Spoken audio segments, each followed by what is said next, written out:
امام شابی عامر بن سراحیل کوفی ہمدانی بڑے پائے کے محدث گزرے ہیں.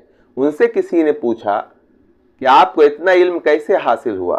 تو فرمایا 4 باتوں کے التزام کی وجہ سے. کبھی کسی کتاب یا کاپی کے بھروسہ پر نہ رہا، یعنی جو سنا سب یاد کر لیا. طلب علم کے لیے در بدر سفر کرتا رہا، جمادات کی طرح صبر کرتا رہا. جمادات مطلب پیڑ پودے جو ہے وہ کھڑے ہیں، کسی سے کچھ کہتے ہی نہیں ہے، پانی دو تو ٹھیک، نہیں دو تو ٹھیک، کھاد دو تو ٹھیک، نہیں تو.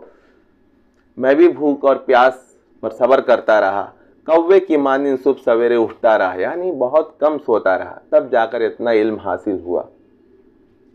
حصول علم. آج کیا ہے کہ ہر آدمی جو ہے مقرر بننا چاہتا ہے، اسپیکر بننا چاہتا ہے، لیکن بھائی پہلے کچھ بنو تو، اندر کچھ تو ڈالو. حصول علم کے لیے ہماری کیا محنت ہے. ہم جو ہے بڑے بڑے اکابر پر، ایسے علماء پر جو ہے انگلی اٹھانے، کوئی بھی آدمی اٹھا دیتا ہے وہ چند کتابیں. ارے بھائی پہلے علم کے وہ اس شاہراہ کو تو پار کرو، سمندر کو تو پار کرو، تب تمہیں معلوم ہو کہ بھائی یہ جو علم کا خزانہ ہم تک پہنچا ہے یہ اتنی آسانی سے نہیں پہنچا، ہمارے اکابر نے اس میں اپنی زندگیاں جو ہے کھپا دی، تب یہ پہنچا. اب دیکھیے کہ واقعہ جو امام احمد بن حنبل